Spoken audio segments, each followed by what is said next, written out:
లక్ష్మీ గవ్వలు. సిరి సంపదలిచ్చే లక్ష్మీ గవ్వలు. గవ్వల్లో పసుపు రంగులో మెరిసే గవ్వల్ని లక్ష్మీ గవ్వలని అంటారు. లక్ష్మీ గవ్వలు లక్ష్మీదేవికి ప్రతిరూపంగా భావించి పూజిస్తారు. లక్ష్మీకారక గవ్వలు సముద్రంలో సహజ సిద్ధంగా లభిస్తాయి. శంఖాలకు ఏ విధమైన ప్రాధాన్యత ఉందో గవ్వలకు అదే విధమైన ప్రాధాన్యత ఉంది. గవ్వలు లక్ష్మీదేవి స్వరూపంగా కొలుస్తారు. ఇంకా అనేక దేశాలలోని గిరిజన ప్రాంతాలలో గవ్వలని నాణేలుగా చలామణీ చేయటం అమలులో ఉంది. దీపావళి రోజున గవ్వలు ఆడటం పురాతన కాలం నుండి ఆనవాయితీగా వస్తుంది. గవ్వల గలగలలు వినటం వలన లక్ష్మీదేవి తనంతట తానుగా వస్తుందని నమ్మకం. క్షీరసాగర మథనం సమయంలో అమృతం, హాలాహలంతో పాటు శంఖాలు, లక్ష్మీ గవ్వలు కూడా ఉద్భవించాయట. శంఖాన్ని లక్ష్మీదేవి సోదరునిగా, గవ్వలను సోదరిగా భావిస్తారు. ఆ విధంగా లక్ష్మీ గవ్వలు లక్ష్మీదేవికి ప్రతిరూపాలయ్యాయి.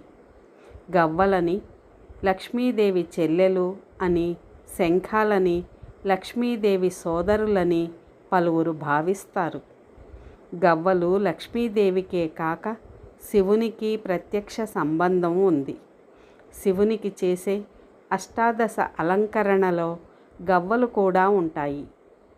ఇంకా శివుని జటాజూటంలోనూ నందీశ్వరుని మెడలోనూ గవ్వలే అందం.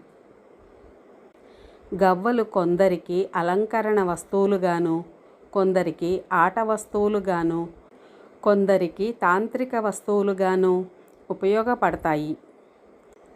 పంచతంత్రంలో ఒక చోట చేత గవ్వలు లేనట్లయితే స్నేహితుడే శత్రువు అవుతాడు అని ఉంది.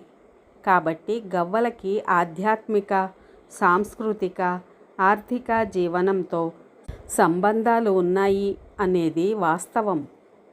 ఎక్కడ లక్ష్మీ గవ్వలు ఉంటాయో అక్కడ లక్ష్మీదేవి ఉంటుంది.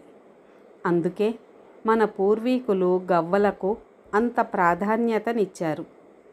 అందుకే పూజా మందిరంలో లక్ష్మీదేవి విగ్రహంతో పాటు శంఖాన్ని, లక్ష్మీ గవ్వలను కూడా పీఠంపై ఉంచి ప్రార్థించడం ఆనవాయితీ. అందుచేత లక్ష్మీ గవ్వలను సంపాదించి పూజా మందిరంలో పూజించే వారికి సిరి సంపదలు వెల్లువిరుస్తాయి. గవ్వల వల్ల ఎన్నో ఉపయోగాలు కూడా ఉన్నాయి. అవేమిటంటే, పిల్లలకి దృష్టిదోష నివారణకు గవ్వలను వారి మెడలో కానీ మొలతాడులో కానీ కట్టాలి. కొత్తగా కొన్న వాహనాలకు నల్లని తాడుతో గవ్వలని కట్టి దృష్టిదోషం లేకుండా చేసుకోవచ్చు. గృహ నిర్మాణ సమయంలోనూ ఎటువంటి అవాంతరాలు రాకుండా గవ్వలను ఎక్కడో ఒకచోట కడతారు. కొత్తగా ఇల్లు గృహప్రవేశం చేసేవారు గుమ్మానికి తప్పనిసరిగా గుడ్డలో గవ్వలను కట్టాలి. అలా చేయటం వలన గృహంలోకి లక్ష్మీదేవిని ఆహ్వానించినట్లే. గవ్వలని పసుపు వస్త్రంలో పూజా మందిరంలో ఉంచి లలితా సహస్రనామాలతో కుంకుమార్చన చేస్తే ధనాకర్షణ కలుగుతుంది. గల్లా పెట్టెలో గవ్వలను డప్పులు తగులుతూ ఉంచడం వలన ధనాభివృద్ధి కలుగుతుంది. వివాహం ఆలస్యం అవుతున్నవారు గవ్వలను దగ్గర ఉంచుకోవటం వలన శీఘ్రంగా వివాహాల ప్రయత్నాలు జరుగుతాయి. వివాహ సమయములో వధూవరులు ఇద్దరి చేతికి గవ్వలు కడితే ఎటువంటి నరదృష్టి లేకుండా వారి కాపురం చక్కగా ఉంటుంది. గవ్వలు శుక్రగ్రహానికి సంబంధించినది కాబట్టి గవ్వలు కామ ప్రకోపాలు, వీనస్, యాప్రోడైట్ వంటి కామదేవతల్ని గవ్వలతో పూజిస్తారు. వశీకరణ మంత్ర పఠనం సమయంలోనూ గవ్వలను చేతిలో ఉంచుకోవటం మంచిది. ఇవి గవ్వల వల్ల మనకు కలిగే ఉపయోగాలు. గవ్వల గలగలలు ఉన్న చోట లక్ష్మీదేవి ఉన్నట్లే